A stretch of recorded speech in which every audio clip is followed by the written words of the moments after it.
Hi guys, welcome back to another vlog. Siyempre, Ola yung pag-uusapan natin at yung sinubukan ko yung Ola na pakalat-kalat yung ads niya sa Facebook guys. Akalain mong may nagbanggit lang ng pangalan ng Ola na to sa Facebook page ko. Ni-refresh ko yung aking feed. Lumabas siya. Nakikinig yung mga cellphone natin. Kaya sinubukan ko yung loan app na to. Walang kahirap-hirap guys. Kahit na sabihin mo unemployed ka, approve. But is it worth it? So in this video, pag-usapan natin si AntSave guys. AntSave! Kinurot ako ng AntSave na to. Sa Ate Red and I talk about online loan platforms in this channel and my focus is always on financial literacy and responsible borrowing. So of course, this video is not sponsored pero ang dami nyong dapat malaman sa loan app na to. Kahit hindi pa to nasali sa list na nilabas ni SEC nung the other day about unrecorded OLAs. Dapat nasali to eh. Anyways, dinownload ko yung loan app na to dahil nakita ko yung ads niya. Siyempre, kung hindi kayo aware sa mga ganitong mga modus, mapapa-download kayo guys. Mapapa-click kayo ng install button kasi napaka-promising niya. And when I downloaded the app, nagbigay po ako ng phone number, nagpadala po siya ng OTP at yung OTP ay nanggagaling sa kay Metacash. The same sender nung sinubukan ko si Cash Twig.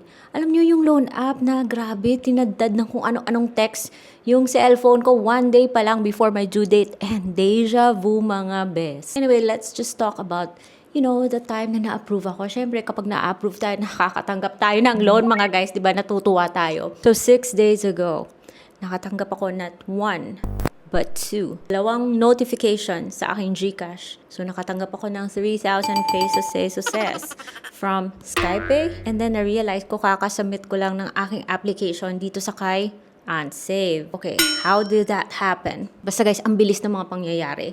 Doon sa kanyang privacy policy, pinapaalam niya lang na ang dami niyang i-access sa cellphone mo, pero hindi mo makita kung sino talaga yung company behind it. Pero feeling ko si Metacash rin to, which I don't think is registered. Pag nag-login ka dito. So, be careful. And syempre, i-click mo yung get limit. Phone number, OTP. Pagkatapos, ayun, magpapa-picture po siya ng ID mo at magpapa-selfie. Tapos yung mga IDs na tinatanggap dyan, TIN, voter ID, pag-ibig, health card, GSIS, OFW, UMID, driving license, SSS, PRC, and confirm. By the way guys, hindi ko po gamit yung aking main camera dahil grabe, ang peeling guys, grabe. Para akong ahas guys. Facial kasi ako the other day. Kaya hindi pwedeng mag-makeup. Is it worth it na magbigay kayo ng IDs nyo sa loan app na to? Na by the way, wala po siyang delete option. Binigyan ko siya ng aking selfie. Oh my gosh. Tapos guys, ito, hihingi po siya ng basic information like your gender, email address, birthday, and education level, marital status. So, hindi mo kailangan magbigay ng payslip sa kanya. Sagutin mo lang yung form.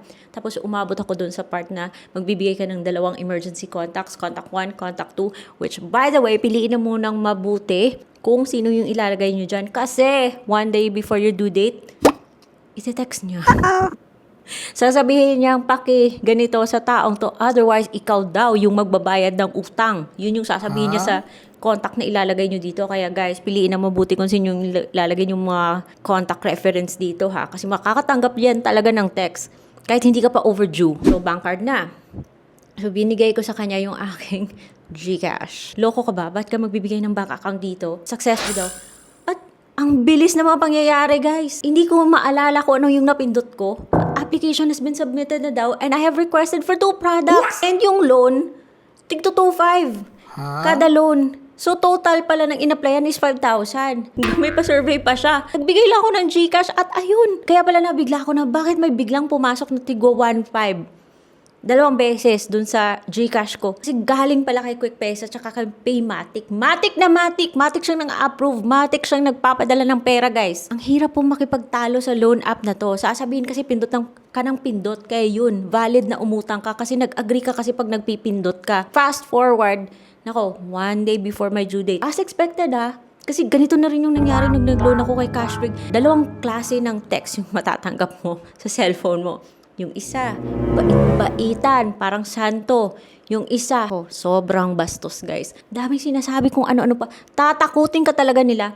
Ipopost ka sa social media, sa mga buy and sell. Alam nyo na kung anong klaseng pananakot. And, hindi nila to madi-deny guys. Dahil alam ko talaga na sila yung magjuju the next day. Hindi nila ako maluloko ng ganito.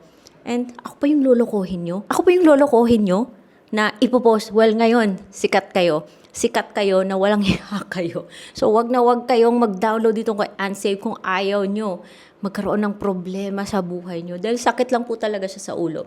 Siyempre, yung next yung tanong, Ate Red, binayaran mo nyo ba? Well, I'm really very sorry guys, but I had to pay this loan. Dahil nagre-review po ako ng loan apps. At mahalaga po sa akin na ma-approve ako. Hindi nga ako na-approve sa mga legit na mga loan apps. Kahit na I try my best na alagaan yung aking credit history. How much more kung meron akong bad record sa mga OLA na ganito.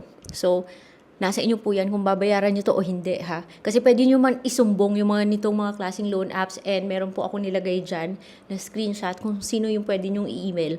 But, word of advice, prevention is always better than cure mga guys. Kasi once nag-report kayo, hindi po instant na may result yung pag-report natin. Let's just go with the solution na kung saan tayo po ay may control. It's not worth it. Kung na kayo magbigay ng information sa loan app na to guys, better na po na iwasan siya.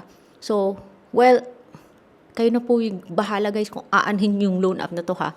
Basta, para sa akin, iwasan nyo to. Sakit lang siya sa ulo. Kung pwede lang sana, sagutin ko yung mga text na yon. Bayad na, leche kayo. Kala nyo, yayaman kayo dyan sa company na pinagtsatsagaan nyo. Karma lang yung aabutin nyo dyan, no? So yun guys, iwasan nyo yung loan app na to. Until my next vlog, bye-bye.